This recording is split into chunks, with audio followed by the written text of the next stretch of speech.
From tornadoes to hurricanes, blizzards, and everything in between, you're listening to the Stormfront Freaks podcast. The Stormfront Freaks are former television meteorologist Mark Massaro, atmospheric science graduate and skywarn storm spotter Brady Harris, digital meteorologist and weather producer on the Weather Channel app Dina Knightley, former on-camera meteorologist at the Weather Channel Kim Cunningham, and I'm your announcer and Skywarn Network coordinator Mark Johnson. Now, here's the moderator of the Stormfront Freaks podcast, Skywarn storm spotter and chaser Phil Johnson.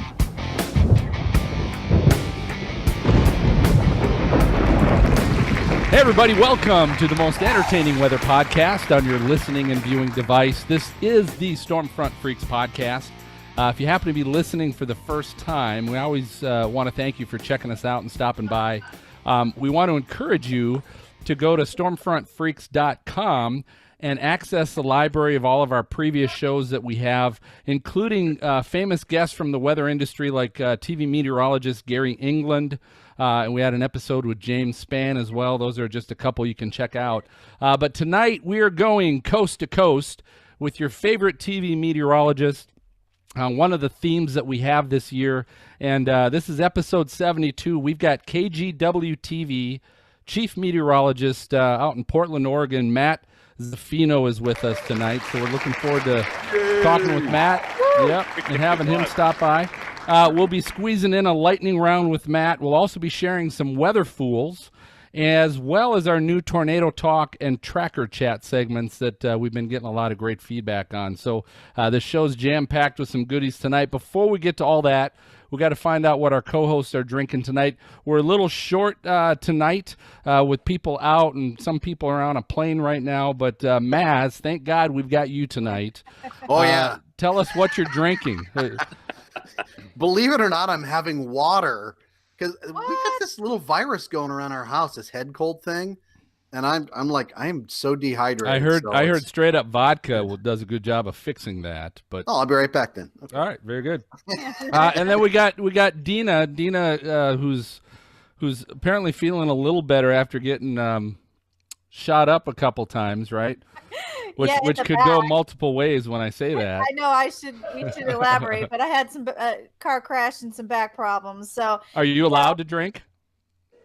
I'm not driving.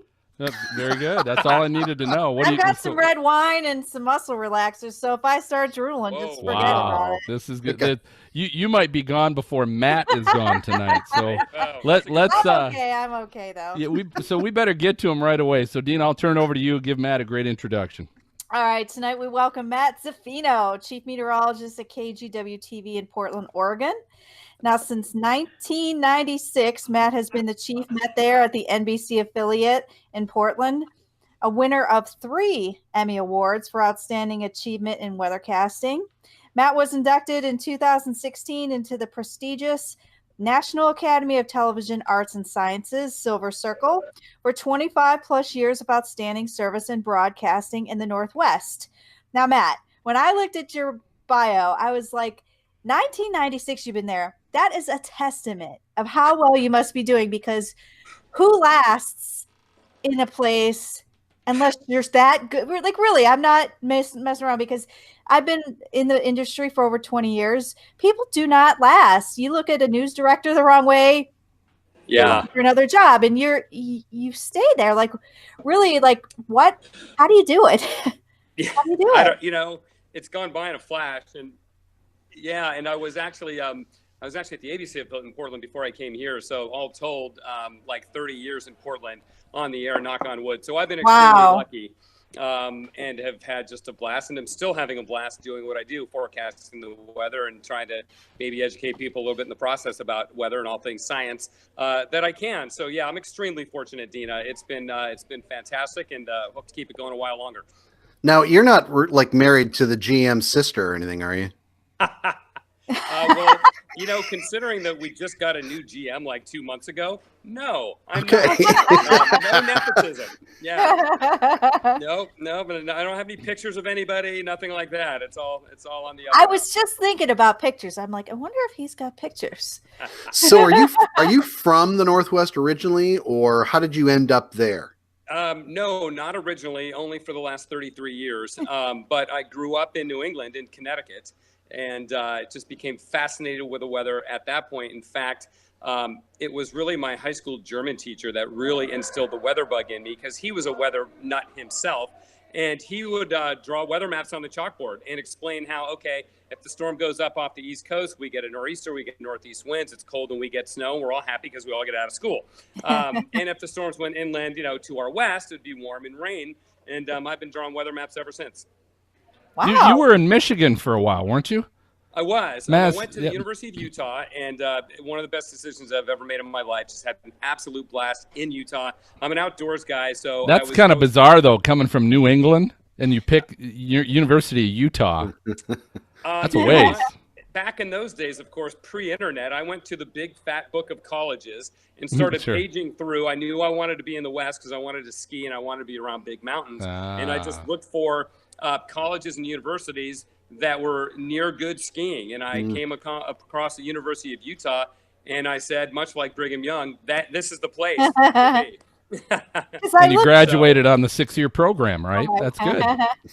What? No, I actually did graduate school there too. So that's amazing. It was a blast, and I really sunk my teeth into mountain meteorology, which after a year and a half in Michigan, came back to the West in Oregon, and have been doing that ever since. So I've been super lucky to be in a place that is not only a great place to live, but allows me to live the kind of lifestyle that I like to live. That mountain meteorology, it's the one thing I did not get a chance to do, but I heard it's very different than everything else. You want to elaborate on that? It is very different. For instance, where I live here in Western Oregon, our terrain is so incredibly complex. It has a huge impact on weather and climate, and you can see it in the averages. For instance, the Portland airport happens to be the lowest place in town. Average rainfall is about 36 inches a year. But if you go 10 miles west or east and you gain a little bit of elevation, your average rainfall jumps up to 60 inches a year. Ooh. So it has a huge impact on us. And this situation we're dealing with right now, which is so common in the wintertime, is a snow event. But for the lowest 1,000 feet, which is where most people live, it's a very tricky forecast because it's hard to overcome the marine environment and the warm air that is provided to us by the Pacific Ocean. It's hard to overcome that enough to get snow all the way down to sea level. Now, we do it. We've done it, and we're going to do it this weekend, but it's always a really challenging forecast, and the modeling doesn't necessarily handle that well because you're slicing the atmosphere, as you guys know, into really, really thin slices vertically at that time, not to mention the horizontal complexity that I mentioned previously. And then, of course, fronts just act differently in the West than they do in the East. We have catafronts where you have anafronts, so we get a lot of our precipitation post-frontal, whereas in the East, it's all with the front, and then after the front goes through, you get high pressure and you settle down and it's cold. Not the case here. We get a lot of really active weather. In fact, a lot of our convection from fall through winter and spring is post-frontal, and it can be very compressed to what you're used to dealing with back in the Midwest in the East, where those towers can obviously grow to 50, 60,000 feet. We've actually had rotation and weak tornadoes from convective cells that are only about 25, maybe 30,000 feet tall. Wow. Yeah. Because we talk to meteorologists all over the country, a lot of them in more tornadic areas. What is the most crazy weather that you get in Portland? Really, in a large sense, it's a snowstorm because this city, I mean, people will just abandon their cars, literally. They'll just say, "Oh, it's snowing, forget it. I'm going to walk, and then I'll go get it a couple days from now." And so, we had a big snow event in January of 2017. We had about a foot and a half around town. It closed down one of the main arterials coming in and out of town. People were stuck for 4 hours in their cars. We actually had a reporter walking through a tunnel that that highway goes through, doing live shots car to car as she walked up and down the tunnel. So because we don't get snow all that often, and when it does come, it is a really big deal. And that's what we're in the middle of right now, and will be really well into next week. Now, we occasionally do get severe weather and tornadoes. We had a big one in coastal town. Really interesting to get it at the coast, in the town called Manzanita. It was an EF2, and that one was actually warned for. And it was interesting because it would not have been warned for had it not been for what I believe is the newest Doppler radar in the WSR-88D suite that they installed on the coast of Washington about 5 or 6 years ago.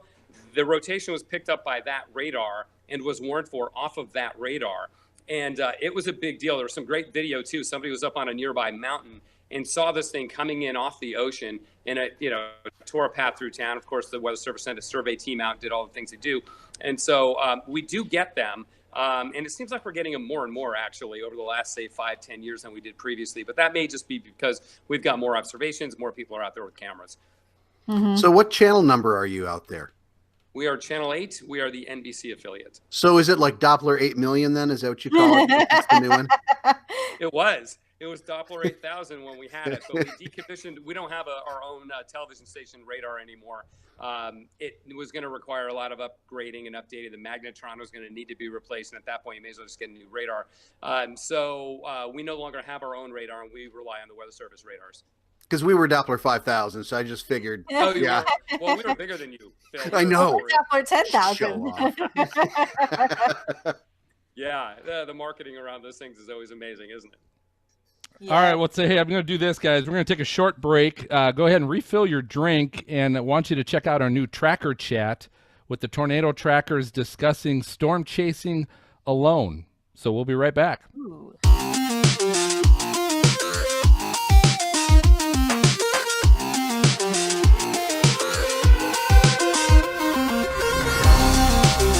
Welcome back to Tracker Chat with the Tornado Trackers. I'm your host, Jeremy Heyman. I am joined by my chasing partners, Gabe Cox and Jeff Mangum. Today we're going to talk about storm chasing alone. Sometimes you and your buddies can't quite sync your calendars up to go out for a storm chase, and so maybe you're just heading out by yourself to see some beauty in nature.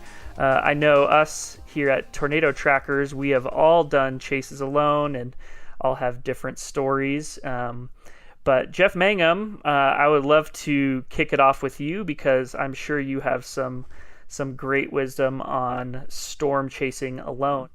Yeah, I've spent a large portion of my chasing life chasing alone. I think first you really gotta kind of know yourself a little bit.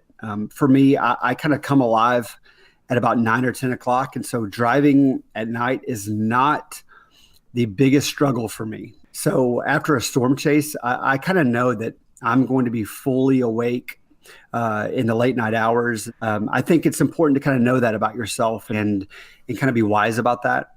I think also I know for me, when I'm chasing alone, I'm in constant communication with both of you guys. And so we always call it who's in mission control or something of the sort. So for me, I can rely on both of you guys to be looking at weather models, anything on social media while I'm driving, and so I can kind of concentrate on trusting what you guys are seeing and then just driving.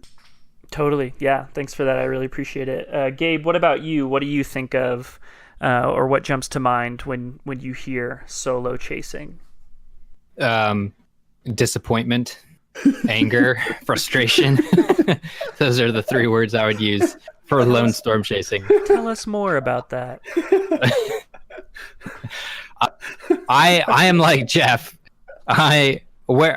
Here's what everyone should know about our team. We have 3 introverts on our team, so there's no problem with any one of us having to drive solo. I think all 3 of us enjoy a good road trip in a quiet car. It also is beneficial because when we do all get together, we know each other's social limits pretty well. But as far as me chasing solo, I don't mind the drive. It's when things start happening that solo chasing is hard. It's you have a lot to juggle. If you're trying to film everything, you're trying to forecast, you're trying to navigate, keeping an eye on radar. So as often as I can, I will have a chase partner with me. And a lot of times if Jeff and Jeremy can't join me on a chase, I like to use that opportunity to invite someone who has voiced interest in storm chasing. You don't need someone to sit in the passenger seat and forecast for you. They can navigate. Everyone knows how to read Google Maps. So that's when those situations are beneficial. But yeah, as far as solo storm chasing, I try to avoid it. It's not always avoidable. And I know there are a lot of storm chasers that prefer it. And hats off to them. I if I had to do that all the time, I think I'd lose my mind, because there's a lot to do. And like Jeff said, we always have someone who's kind of at mission control, remotely tracking with us and forecasting, so that we can safely drive and get forecast updates while we're on the go, getting to our target area. Yeah, I think it's really interesting because there's a lot of different kind of dynamics with different chasers some who want to go with a team of 3, 4, 5 guys. But if you don't have a team, and if you are someone who's chasing solo, I just think it's probably really important at the bare minimum to find a few chasers that you can connect with and even talk to ahead of time, whether it means to meet up or not. That way there's just some kind of familiarity where it's not just you on some trip and no one really knows where you are or what you're doing. I think it's just probably smart and safe to have some kind of connection with some other chasers on a chase. Yeah, absolutely. Thanks for sharing that. I personally hate chasing alone, so I do it as little as I can. Sometimes you just got to do it.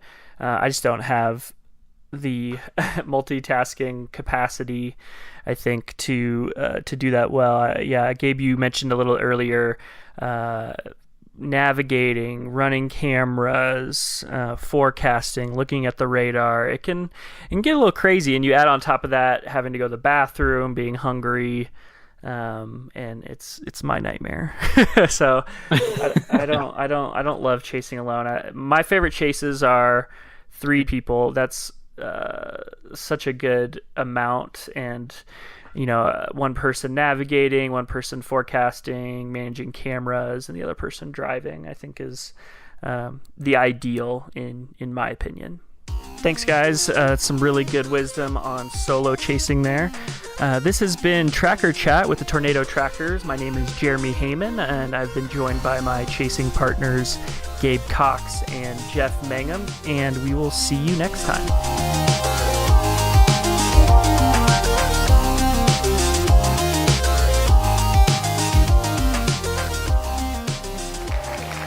All right, so we're here. We're back with Matt, and Matt, I want to know this. So you've got a good history of being in television and meteorology on TV. What did it take to get your foot in the door when you started at first, and then second, what's changed? What do you see different? So younger people looking to maybe want to do that, what's changed, or what are they going to have to do? So, I'll go back to the first part of the question first. When I did it, what I did is I was in school at the University of Utah, and I interned at a TV station in Salt Lake City.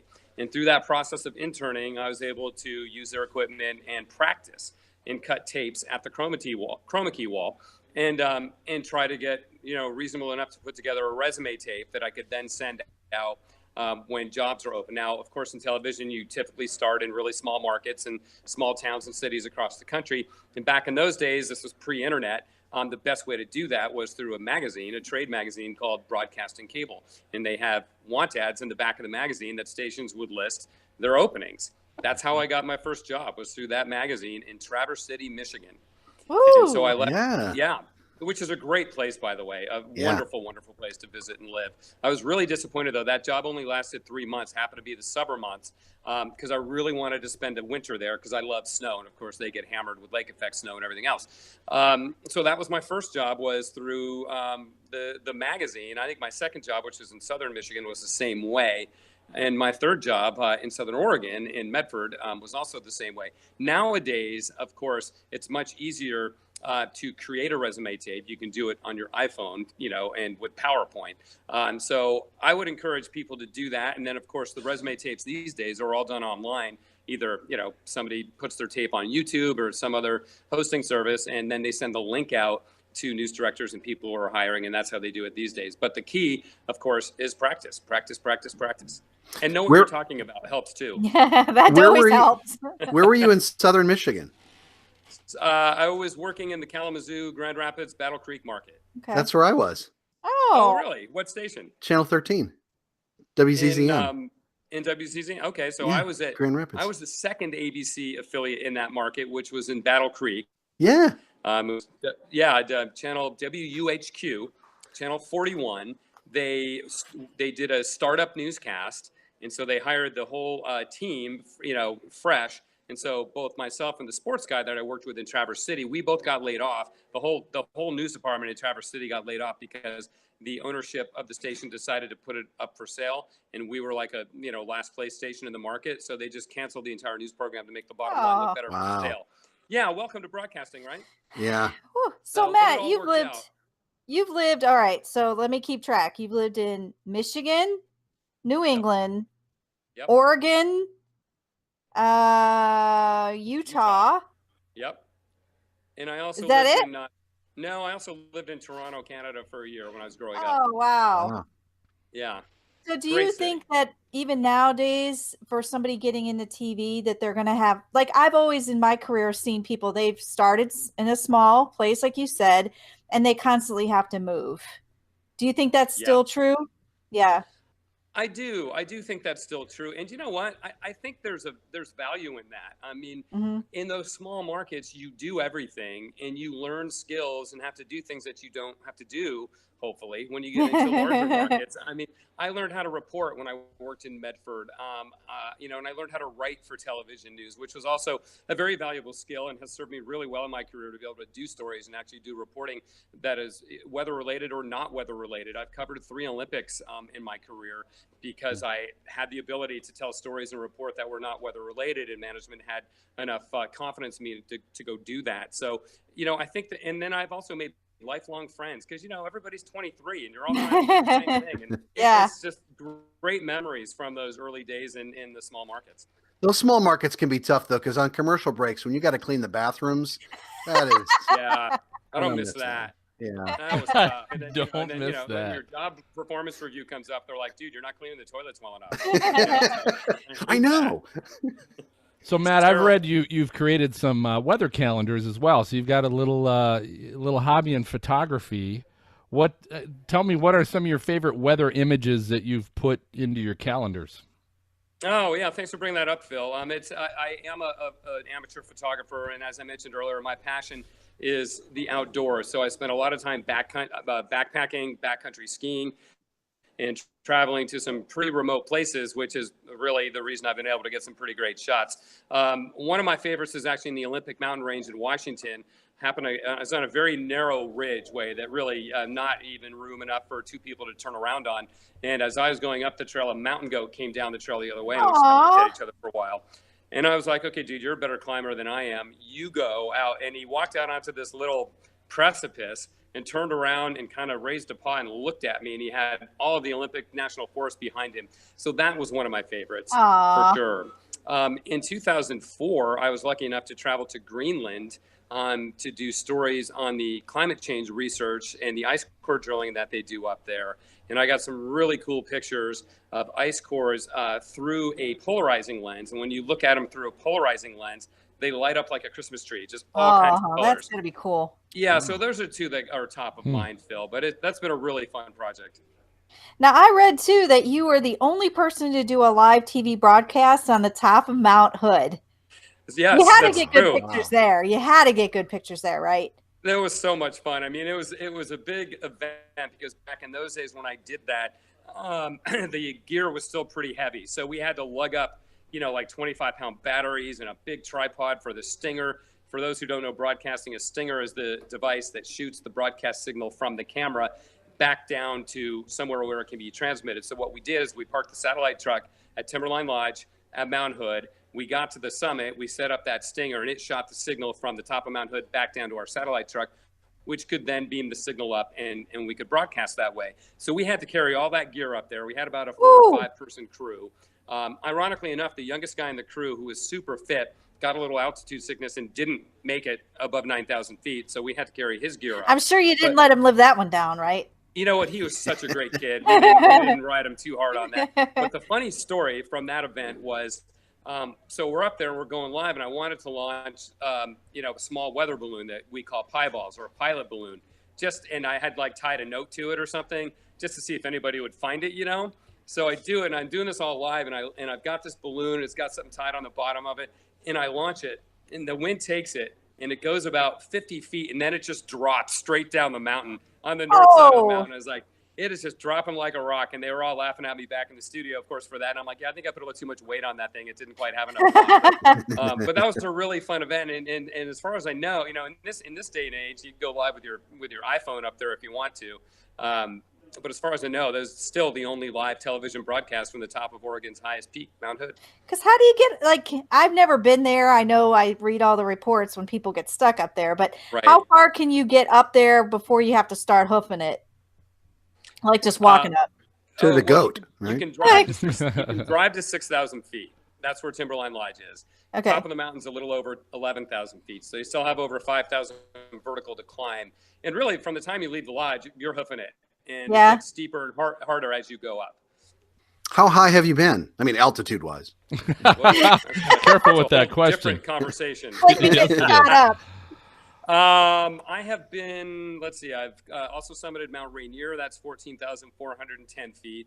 Wow. And I trekked in Nepal, but I got altitude sickness there, and I only got up to about 13,000 feet there. So I think 14,000 is still my highest. Yeah. Ooh. Wow, so he's no slacker, you guys. Yeah. All right, so here's mountaineering a bit now that I have a son, but I still love to get out as much as I can. So that's impressive. It's impressive. All right, so here's the last question before we jump into the lightning round. What's your philosophy with nowadays and social media? You said you started before the internet, and obviously now it's crazy, right? What's your philosophy with handling trolls? That now it's not a letter to the studio; it's immediately showing up in your inbox. Do you respond to them or do you ignore them? If somebody has a legitimate criticism, question, complaint, and I feel like they're being genuine about it, I'll answer them. But if I feel like they're just being trolls, I've learned the hard way to ignore them because it's a black hole. I mean, if you start, answering people, they don't really want to come to any kind of further understanding or growth. They just want to bang on you. And so I've got no interest in that. That's not productive. And so I have learned over the years to just simply ignore them. How about you? What do you do? Matt, we just tell people we're Italian and we know people. So shut your pie hole. Right. And that's another way to handle it. I might use that going forward. It is another way. Yeah, hashtag shut your pie hole. So Matt, tell us how can our listeners and viewers, how can they follow you? How can they troll you on social media? Well, you can check me out on my Facebook page. Just search for Matt Zaffino Portland, and it's 2 F's in Zaffino with a Zaffino, Matt Zaffino Portland. That's my Facebook link. Or you can go to KGW.com and you can find me there. Just Google me on the internet, and who knows what's going to come up. But stuff will definitely come up. And what's your home address again? Right. It's stormfreaks.com. Yeah, exactly. Well played. All right, so hey, that's our sign and that's the sound. It is time for our lightning round. So this is our game show, Matt, of flashy questions that we always have with our guests. We also invite all of our listeners and viewers to play along with us. Tonight, the game we're playing, Matt, we're going to call this thing Cat Sense. So Cat Sense. And so how this is going to work, I read a little bit that you might either be a fan of cats or you've supported cat organizations and is that correct? That is true. All right, so you know your cats, or you think you know your cats. Maybe. All right. So here's how this is going to work. I'm going to give you a name, and the name I'm giving you is either the breed of a cat, it's a cat breed, or it is the name of a brand of perfume. Oh, I love it. And so you just have to tell me cat or scent. Cat or scent. So that's why we're calling it Cat Sense. Okay. Brilliant. I love it. All right. So here we go. We're going to start off with the first one. We're going to call this Serengeti. Serengeti. Is that a cat or a scent? Scent. The Serengeti is a cat breed. Really? Yep. So we're not off to a good start. But he said it with confidence, though. He did. I felt pretty. I was about to say you're right, but yeah, I would have been wrong. All right, here we go. Number 2, Shalimar. Is that a cat or a scent? Scent. That is correct. That is a scent. All right, here we go. Burberry Brit. Burberry Brit. Oh, that's a cat. That's a cat? That is incorrect. Burberry Brit is a scent. But we're close. Okay, here we go. Jadori. Jadori, cat or scent? Cat. That is incorrect. That is a scent. Now, I here's the disclaimer. I may be Jador. pronouncing these all You said it completely wrong, wrong. yeah. Well, I think that's it, Phil. That's the one What- with Charlotte, That's or what's what is throwing your me name? off. Jadore, isn't that what it is? Jador. Anyway. Jador. Is Here it we go. Here's the Jador? next one. Next one. Jador. Bombay. Bombay. Is that a cat or a scent? Well, I know it's a gin, but I'm going to go cat. Cat? That is correct. Bombay is a breed. So we're good there. Egyptian Mao. Egyptian Mao? That's a cat. Cat. That is a cat. Very good. All right. We got Cashmere Mist. Scent. That's a scent. I wear that. No, That Steve. is a scent. No kidding, really? I do. Really? Very good. All right. We got Led Australian Mist. Australian Mist. That's a scent. There's no cat named Really? There's a cat named Australian Mist Oh. is a cat Mist? breed. Those Yep. wacky you- Aussies throw me Check, off. check it out. Check it out. Mist threw you All off. right. Organza. Organza. Cat breed or mist or scent? Oh my, that's got to be a scent. That is a scent. Very good. All right. A couple more. Chantilly Tiffany. Cat or scent? Please be a scent. That is Wow. a cat. Chantilly I'm not doing too well Tiffany. Yeah, you're about 50-50. That's not bad. That's not too. I wouldn't do well at all. I'll tell you. All right, Thai lilac. Thai lilac. Cat or scent? Thai lilac. Or lilac. Yeah, however you want to say it. That's, I'm gonna go scent. and you would be wrong. See, Gosh. I think I was pronouncing it right because if it's a Help me cat out here. breed, Now it's you Thai gotta help me lilac. out again. Okay. All right, we got two more. Viva la Juicy. Okay, I've been saying scent all along, so I'm gonna go cat, but it's probably a scent. That is a scent. You should have gone with your. Juicy could be so many things. Hey, here's a gimme. Juicy. Who No. wears Viva La Juicy? Does that even work? I don't know. I don't know. It might not sell, but it does exist. All right. Juicy. Last one, Matt, is Oregon Rex. Oregon Rex. Well, Cat Oregon or a Rex scent? is- we're gonna go cat. You would be All right. correct. Okay. Very good. So that last one, good old Oregon Rex, that is a cat. So all right, so I would say that was probably, I didn't keep track, but it was probably 50-50. That wasn't too bad. That was impressive. So. Nothing beats Viva La Juicy. Well, though. Matt, we appreciate you playing along, and thanks for joining us tonight. We're going to go ahead and take our final break. We got our new Tornado Talk segment with the story of the 1991 Wichita Andover F5 Twister. And we'll be right back with some weather fools as well. A large tornado outbreak occurred across the central U.S. on April 26th, 1991. 55 tornadoes were confirmed, 30 of which were rated F2 or greater on the Fujita scale. 4 were given a rating of F4, 3 of those in Oklahoma, and 1 in the state of Kansas. The focus of this twister tale will be on the most destructive and deadliest tornado of the day. It began south of Clearwater, Kansas, and traveled through the northern parts of Hayesville, through southeastern Wichita, across McConnell Air Force Base, and into southern Andover.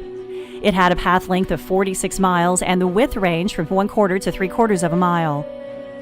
In the town of Andover, the tornado reached its maximum intensity and was given a rating of F5.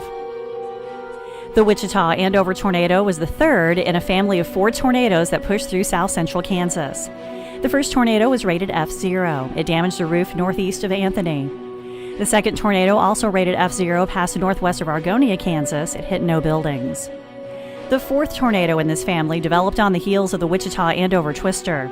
It was an F2 that touched down at the northeast end of El Dorado Lake and moved parallel to the Kansas Turnpike. It was during this tornado that a news crew from KSNW took shelter with others under a highway overpass and survived. It caused a misconception that overpasses are a safe place to shelter during a tornado. They are not. Tornado number 3 developed south of Clearwater in Sedgwick County and quickly strengthened.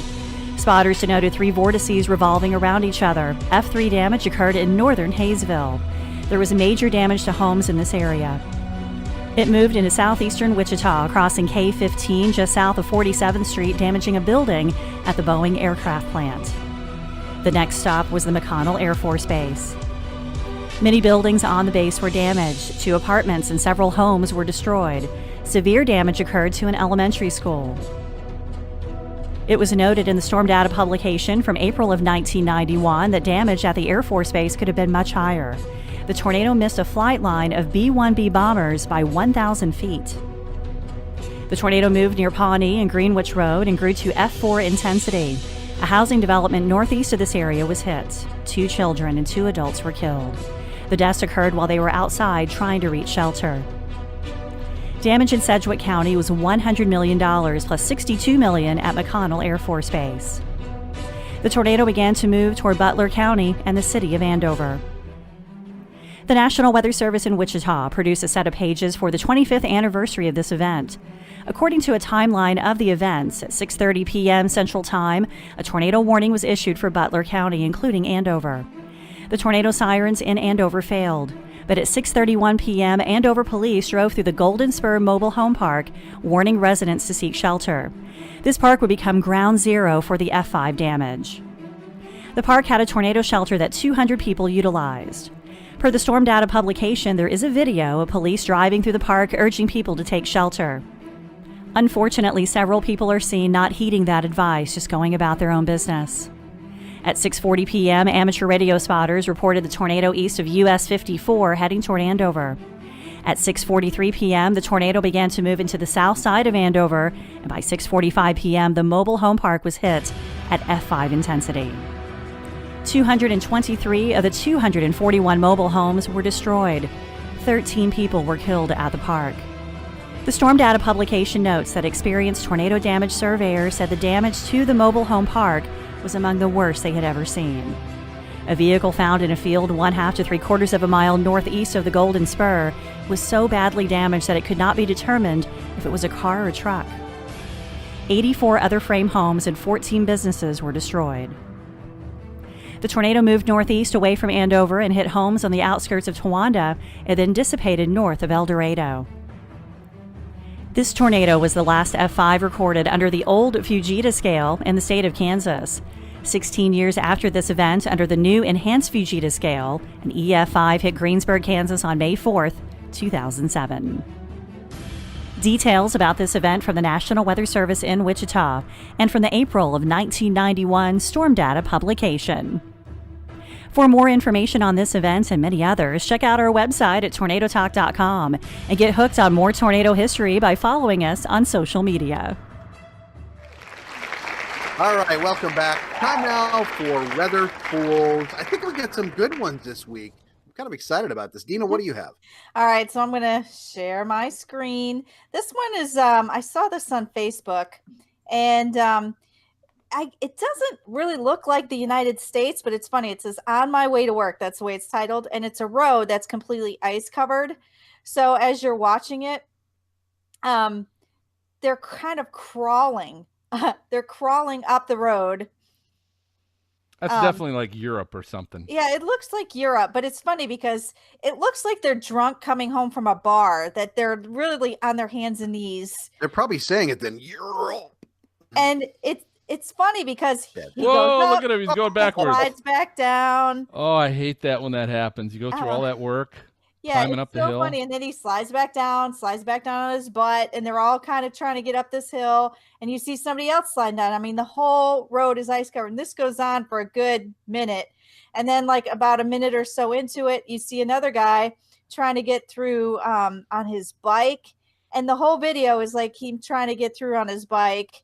It's just funny. I'm going to stop sharing because it keeps giving me like ads, good old ads. An ad pops up. I mean, we can't even get through lives without an ad, but that's good. I love ice. I love ice. But it's so funny. I love ice because it levels the playing field for everybody. It just looks funny when you start because it looks like, is he drunk and crawling home on all fours, or do they just can't get home on the ice? So it's cute. The only time I can go one-on-one with Michael Jordan is on ice, and then it's even Steven. It's a level playing all bets field. are off at that point. Yep. Yeah, it's cute. Right. You should watch it. That was a good one, Dina. Thank you. All right, Phil, you got one. You think you can beat that? So I do too. So I'm going to share one from that I saw was shared by one of our friends, Ginger Z, that's been on our show before. This was her Twitter, and again we'll post this, but she had a video on Twitter. Said, love this every year. It's the 45th annual Cowboy Downhill at Ski Steamboat. So Steamboat Springs. And so here's what happens. They invite cowboys and gals who have never skied or skied very little to try it out for the first time. And so if you watch it, people are wiping out left and right because they've never done this before. And they're all in cowboy hats, and they're skiing downhill, and they're trying to go over this jump, and nobody's barely making it through this jump. And they're in their chaps and cowboy hats. That guy tried to do a spin. Wasn't very successful. Hat? I don't know. Oh, that is crazy. So, but beautiful stuff and crazy at the same time. So, yes. I will say Steamboat, one of my favorite ski resorts. Really? Never been Colorado's awesome. It's just a heck of a drive. So, Matt, you got to put on a cowboy hat and go ski the Can you imagine cowboy downhill? A cowboy hat and chaps? That'd be fun. That's it? That'd be a good time. I'd love it. And nothing else. Juicy, baby. All right, hey, that was pretty good. Oh, yeah. That was pretty good, Phil. All right, so I've got one, I think. I just have to, there we go. Hang on a second. Got that. And hit the best audio is when you play-by-play your screen sharing. Is it's it like doing every time Kim does that, we have to. Okay. Oh, you got to see that again. Hold on. Okay. Replay. I want to preface this. So this is a person that's obviously on his roof trying to get the snow off. It's pretty deep snow, too. So it doesn't take very long to realize probably should have gotten rid of the stuff right above him. And what happened there? That's worth seeing again. Well, explain it, because obviously people listening have no clue. All right, so he's tapping the roof to try and get some of the ice to the right away. Unfortunately, it's like a foot deep near the top of the roof, and that whole basically it's an avalanche that occurs, hits him. He almost does a face plant into the gutter, and then just comes wiping out off the roof. We gotta do it one more time here. One more time, and he does like a somersault. The avalanche off his roof takes him off the roof via somersault. He's lucky. He's lucky. A foot deep on there, and he's like tap, tap, tap. What is that? Butengebaden. Yeah, it looks German. Obviously German. Looks German. Yeah. That was a good idea. It says follow me for your daily feed of amazing weather, science, nature, and more. Dutch and English tweets. It was funny. Okay. Maybe it's Dutch. Okay, so you can check out all those on stormfrontfreaks.com, episode 72 show notes. There are actually some really good videos. You got to see them. Good winter. That was good winter weather fools right there. Yeah, we did. Icy, snowy, skiing. It's great. Good old weather fools. God, you got to love the weather I fools. love weather fools. They're great. Good. It is good. All right, so I think that just about does it for this episode of Stormfront Freaks podcast. Hey, thanks for listening and watching. Before I reveal our next guest, if you do enjoy the show, do us a favor. Leave a great review on your podcast app. Some comments, what you like about it. We love hearing that stuff.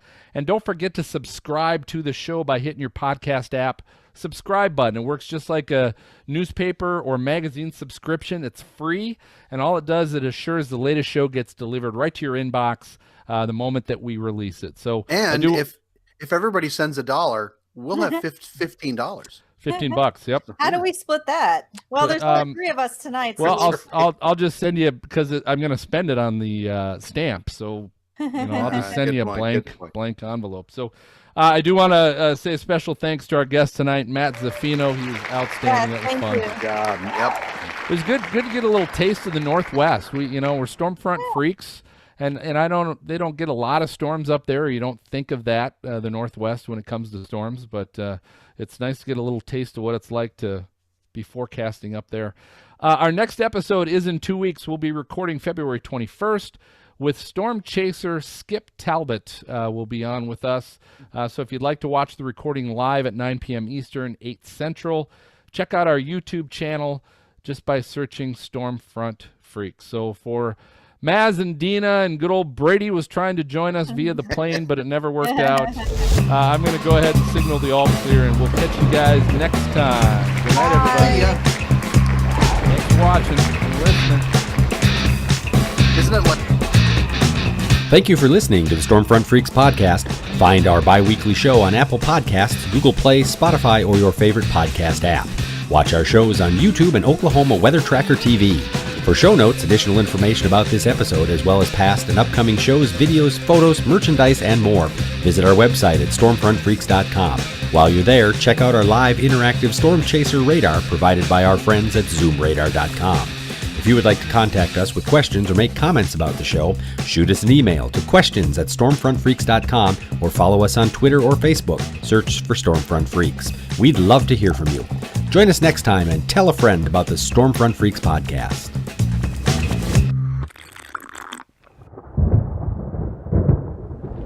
Good to me. Yeah. Okay. Do you want me to, at some point, if necessary, just take the phone off the tripod and kind of move around? No, because I don't want to throw up because I get motion sick pretty easy. Like Matt, Well, tell not me that where you much. are. Yeah. No, you're fine. You're Okay. perfectly fine as is. And so here's what we'll do.